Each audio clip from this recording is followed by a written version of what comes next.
Hello friend, आज हम आपको साल की सबसे बड़ी निर्जला एकादशी व्रत में सुनी जाने वाली तुलसी माता, ग्यारस माता और निर्जला एकादशी व्रत का महत्व सुनाने जा रहे हैं। इसी निर्जला एकादशी पर सुनने से व्रत का संपूर्ण फल प्राप्त होता है। तो चलिए कथा शुरू करते हैं। प्रेम से बोलिए लक्ष्मी नारायण की जय, तुलसी माता, ग्यारस माता की जय। तो सबसे पहले सुनते हैं हरि प्रिया तुलसी माता की कथा। किसी गाँव में एक सेठ सेठानी रहते थे। उनकी दो बहुएं थी। बड़ी बहू सास ससुर की सेवा नहीं करती थी और छोटी बहू बहुत शांत स्वभाव की थी। वह सास ससुर की सेवा भी करती थी और तुलसी मैया की पूजा आराधना करती थी, कथा कहानी सुनती थी। बड़े बेटे के पैसे से ही घर का खर्च चलता था। एक बार बड़ी बहू ने सोचा, ससुर बूढ़े हो गए हैं, देवर भी कुछ कमाता नहीं है, पति ही कमाते हैं और घर का खर्च करते हैं, मैं ही क्यों इन लोगों के साथ रहूं। वह सास ससुर के पास जाकर बोली कि मैं अलग रहना चाहती हूँ। आप लोग बूढ़े हो गए हैं, देवर जी भी कुछ करते नहीं हैं, मेरे पति ही अकेले घर का खर्च उठाते हैं। बड़ी बहू ने बंटवारा करवा दिया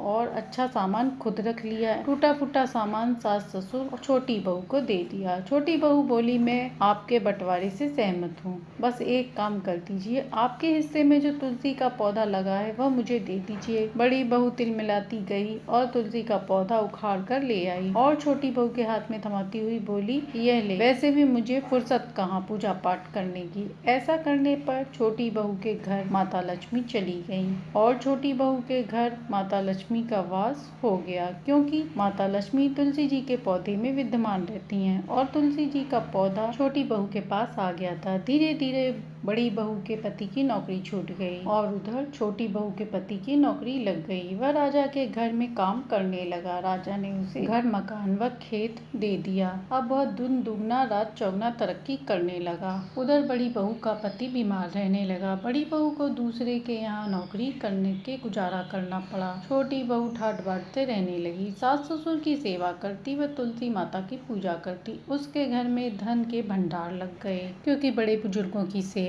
और तुलसी माता की पूजा आराधना से उसके घर में सब कुछ हो गया। हे तुलसी माता, जैसे आपने छोटी बहू की सुनी, ऐसे ही अपनी कहानी कहते सुनते हुकारा भरते सबके घर में सुख शांति समृद्धि देना। अब सुनते हैं ग्यारस माता की कहानी। किसी नगर में एक बूढ़ा ब्राह्मण रहता था। उसकी पत्नी का पहले ही स्वर्गवास हो गया था। वह अकेले ही दुखों को सहते हुए अपने बेटे को पाला था और उसने एक संस्कारी बहू देखकर अपने बेटे का विवाह कर दिया। ब्राह्मण शुरू से ही ग्यारस माता का व्रत करता था। जब ग्यारस का दिन आता तो वो अपनी बहू से कहता, बेटा घर का काम करके तुम चाय बना देना, आज ग्यारस का व्रत है, मैं इसलिए केवल चाय ही पीऊंगा और कुछ नहीं खाऊंगा। बहू ने ब्राह्मण के कहे अनुसार साफ सफाई करके ससुर के लिए नहा धोकर चाय बनाकर उन्हें दे दी।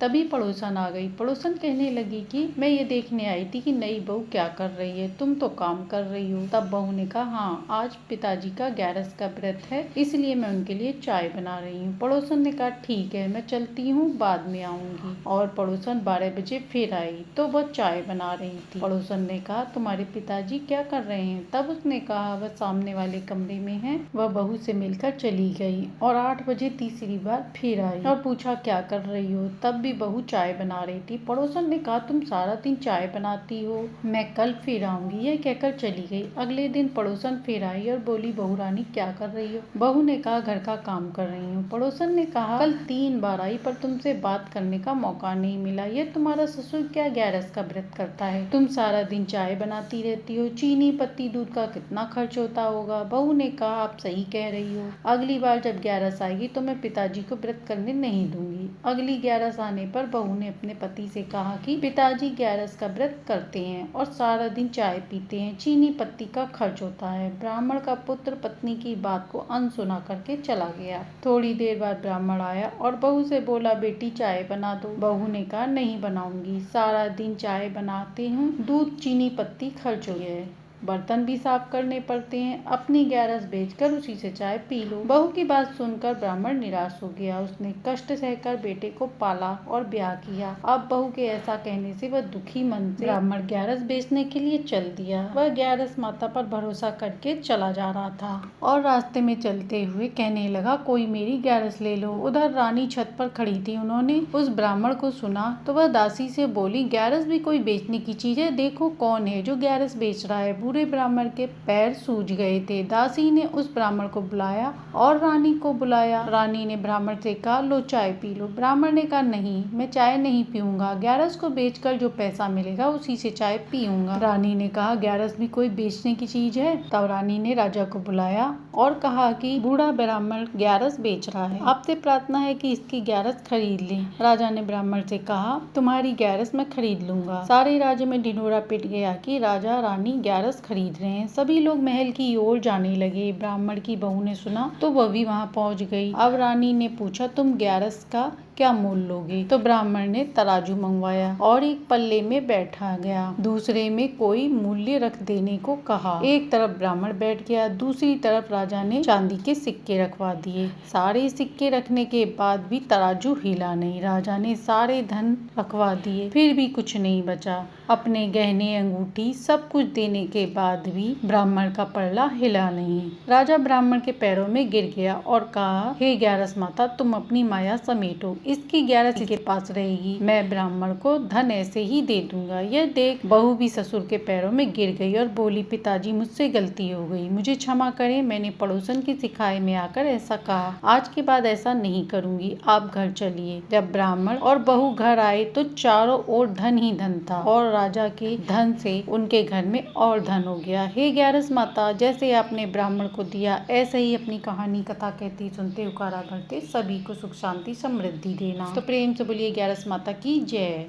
निर्जला एकादशी का महत्व। व्यास जी बताते हैं कि इस एकादशी का पालन करने से न केवल संपूर्ण पाप नष्ट हो जाते हैं बल्कि मनुष्य आध्यात्मिक उच्च गति को प्राप्त करता है और इसीलिए ये एकादशी वर्ष की सबसे बड़ी एकादशी मानी जाती है। आज हम जानेंगे कि हमारे शास्त्रों में किन किन स्थानों पर इस एकादशी का महत्व बताया गया है और इस एकादशी का पालन करने से हमें क्या क्या फल मिलेगा, क्योंकि हम कलयुग के मनुष्य हैं, फायदा तो पहले ही ढूंढेंगे ना। और इसे सुनने के बाद आप पता लग जाएगा कि इस एकादशी को सबसे बड़ी एकादशी क्यों कहा जाता है। एकादशी के विषय में गर्ग संहिता माधुर्य खंड अध्याय 8 के श्लोक संख्या 41 और 42 में बताया गया है, सहस्त्र अश्वमेध और सहस्त्रों रासु यज्ञ भी एकादशी के बराबर नहीं हो सकते। एकादशी का व्रत करने वाला पुरुष मातृ कुल की 10 और पत्नी कुल की 10 पीढ़ियों का उद्धार कर देता है। इसके अलावा ब्रह्मत पुराण उत्तर भाग अध्याय 1 श्लोक संख्या 13 और 14 में बताया गया है, वशिष्ठ ऋषि जी कहते हैं, सहस्त्रों अश्वमेध और सहस्त्रों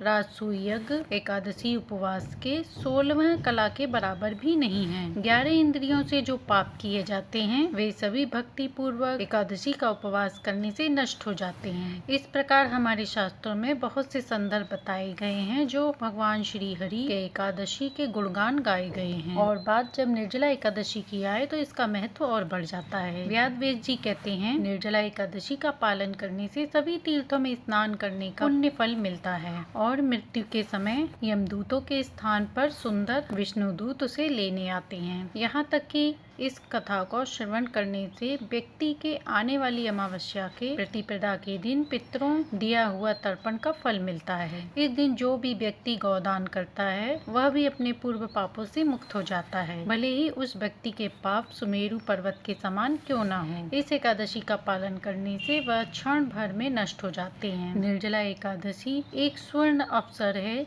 जो वर्ष भर की एकादशी में कभी कभी कोई भी एकादशी का पालन करना भूल जाते हैं। इन सभी गलतियों का प्रायश्चित करने का अवसर है निर्जला एकादशी का दिन। यह एकादशी उन लोगों के लिए भी महत्वपूर्ण होती है जिन्होंने कभी भी किसी भी एकादशी का पालन नहीं किया। यदि कोई एकादशी का व्रत शुरू करना चाहते हैं तो उनके लिए ये निर्जला एकादशी से व्रत शुरू करना अच्छा रहता है और जो पहले से कर रहे हैं उनके लिए कभी कभी बीच में जो छूट जाती है, निर्जला एकादशी उन लोगों के लिए सबसे ज्यादा फलदायी होती है जो अपनी भक्ति और आध्यात्मिक चीजों को लेकर गंभीर हैं। निर्जला एकादशी उन लोगों के लिए भी महत्वपूर्ण है जो अपनी साधना को केंद्रित करना चाहते हैं। इस दिन भगवान विष्णु के मंत्र का जप करना, कथाओं का श्रवण करना वह व्यक्ति को अमूल्य आध्यात्मिक प्रगति प्रदान करता है। जो भी व्यक्ति अपने काम को एक तरफ रखकर इस दिन भगवान का भजन, चिंतन, कीर्तन, कथा का श्रवण करते हैं, यह एक ऐसा दिन है जब आप अपने शरीर, मन और चेतना से भगवान के साथ अपना संबंध और घनिष्ठ बना सकते हैं। यह एक ऐसा दिन है जब आप सारे कार्यों को छोड़कर भगवान के समीप घनिष्ठ हो सकते हैं। इस दिन किया गया दान, जप, तप, कोई भी कर्म मनुष्य को 1000 तप के बराबर फल प्रदान करता है। जो भी व्यक्ति